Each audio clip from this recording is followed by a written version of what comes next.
McConnell is here, and I'm going to call on her in a minute to lay out the way forward. It's open for amendment. We expect to complete the bill with bipartisan support sometime next week. Just an aside, we had a significant discussion for quite a period of time in the Republican conference today on the opioid heroin epidemic that's sweeping the country. Senator Cornyn was in a hearing this morning on that subject in Judiciary, and we're going to have him talk about that as well. But first, let me turn to Senator McConnell. Thank you, Leader, and thank you for the fact that we are on the energy bill, first thing out of the gate here in 2016. But we didn't get here without a lot of good, hard work through the committee. What the Energy and Natural Resources Committee has been doing for the past year now has been working through a very collaborative, a very open, really a very constructive committee process through a level of oversight hearings, a level of listening sessions, reaching out to not only members on the Energy Committee, but all throughout the United States Senate for their ideas on energy. We haven't updated and reformed our energy policies since 2007. It is well past time to be doing that. So what we built through this very collaborative and very bipartisan process is a bill that moved through the committee 18-4 back in July. And again, we focused on areas where we were able to find that common ground. And we found that common ground when it comes to efficiency. And I want to give a shout out to Senator Portman. He, along with Senator Shaheen, have been working the efficiency issues for years now. Well, it's back as part of this bill. We focus on infrastructure, we focus on supply, and we focus on accountability.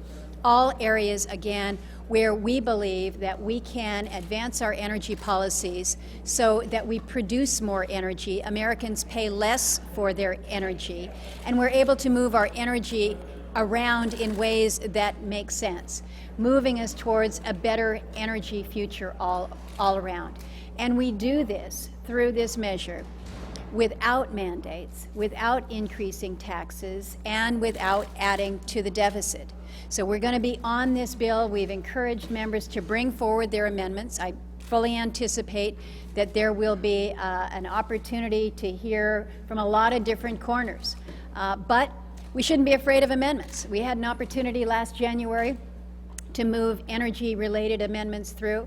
We had over 59 different amendments considered in the Energy and Natural Resources Committee in July, so we kind of know where the universe is. What we need to do now is work together to get these amendments in a process and move us forward in a way that meets the demand. We've been delayed just a couple days because of the weather, but that's nothing when you consider the delay that we have faced over the past 8 years as we have had this interim between the last time we took up an energy bill and where we are now with the Energy Policy Modernization Act. So I look forward to good debate on the floor and hopefully moving this bipartisan product through the floor of the Senate to be signed into law by the President.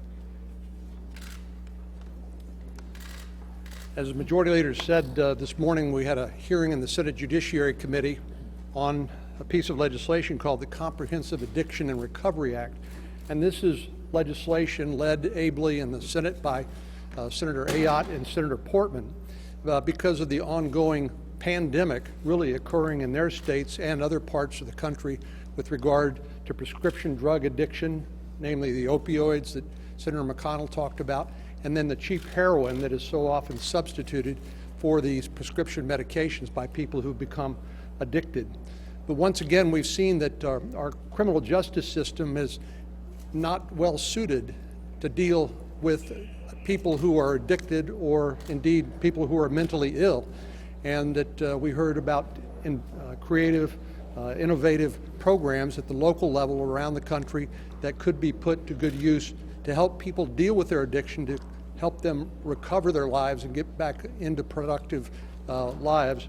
And I expect that Senator Grassley will want to mark this legislation up soon, but it also raises the issue from somebody, from my perspective, a concern about the supply not just of opioids, a prescription drug medication for which a couple of 100 million prescriptions are extant for those drugs, whether they're being overprescribed, but also the heroin supply coming from Mexico.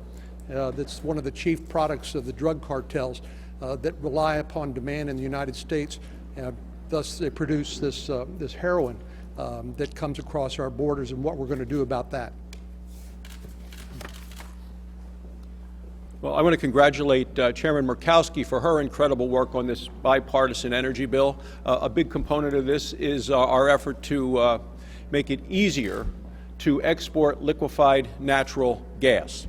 Right before the end of the year, we lifted the ban on exporting crude oil. Now it's time to expedite the exportation of liquefied natural gas. We know that Europe continues to be held hostage in many ways to Russia as a form of a supplier of natural gas. We know that Russia's incursion into Ukraine had a lot to do with natural gas, and now Iran has announced as of yesterday they want to be a major exporter of natural gas, to the point where they want to be a major exporter to Europe within the next 2 years. So for the President and any of the Democrats that supported the Iranian deal, they should be supporting our efforts to expedite the exportation of liquefied natural gas from the United States. It doesn't help America or democracy if Europe is held hostage either by Russia or by Iran for their energy sources. This week, the Democrats are having their retreat in Baltimore.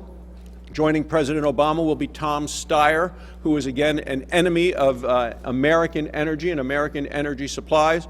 When the President talks about having a phone and a pen, the President ought to go to his phone, pick up his phone, call Lisa Murkowski, and say, I want to work with you on an energy bill. The last one passed in 2007. See if he calls.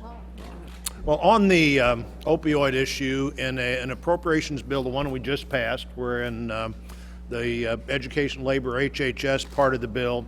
We didn't do 23 new programs the President wanted. We eliminated 18 programs, but one of our very biggest increases was a 284% increase in the efforts to fight opioid abuse, heroin addiction. That went from $32 billion to $123 billion, but this has truly reached epidemic proportions. 4 times as many deaths from opioid abuse and heroin as was the case in 2002. In the St. Louis region, deaths have increased by 3 times since 2007. I'm told many fire departments around the country that include first responders are responding to more heroin overdoses than they are fires. In Chicago, at one moment last year, there were 74 overdoses in a 72-hour period of time.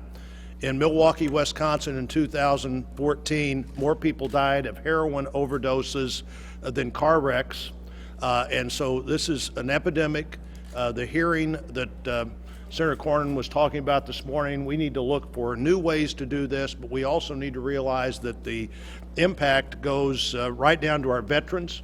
You know, many of our veterans, from both the attacks that they become victims of and training accidents that they're part of, have serious injuries.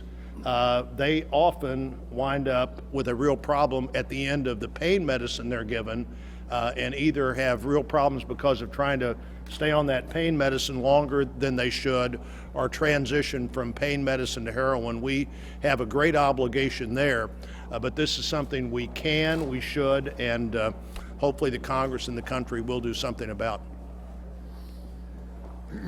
Just one postscript on the heroin issue. Last year in Kentucky, we lost more people to overdoses than we did in car wrecks. Be happy to take up a questions. Yep. Plan on passing some kind of legislation to deal with the opioid problem by the end of the year? Yeah, we're anxious to see what the Judiciary Committee produces. As Senator Cornyn pointed out, they, along with Senator Portman and Senator Ayotte, have been deeply involved in this. We're trying to craft something that we think makes a difference, but work it through the regular order process and move to it soon. You can finish that by the end of the year? We certainly hope so, yeah. You stood at this podium numerous times in your colleagues over the past 6 months and talked about your concerns about Planned Parenthood based on the videos that were released last week. You see now this week that the producers of those videos have been indicted on charges. Several states have opened investigations into Planned Parenthood had not found any criminal wrongdoing. Do you have any regrets at this point about relying on those videos and those activists to level these charges against Planned Parenthood? No. Yeah. I can't hear you. Democrats sent a letter today on Puerto Rico. Yeah. Do you think the Senate should consider legislation Yeah, I think the Puerto Rico issue is something a lot of us are concerned about. A lot of discussion about what to do. And as long as it doesn't involve the use of federal tax dollars, I think it is something we ought to try to figure out some way forward on. Exactly what the way forward is at this point, I'm not sure. But we certainly agree that it's a big problem, and we need to see what role, if any, we should play in it. Leader McConnell, do you agree with Donald Trump's decision to not participate in tomorrow's Republican debate? Yeah, I'm not going to start talking about the presidential campaign. There'd be no place to end the discussion. Anybody else? Wrapping up that a little bit, though, there's been some talk about, how a GOP Congress could work with President Trump hypothetically. Would that be the kind of thing that could he lead a conservative party, or would you come more? Yeah, good try, but I admire your effort to reframe the question. Look, I don't think there's any particular role for any of us unless we choose to make individual endorsements in all of this. We're anxious to have a Republican president, but not at all sure who that's going to be yet. Thanks a lot.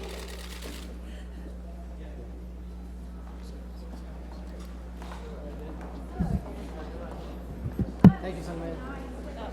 You're welcome, Frank.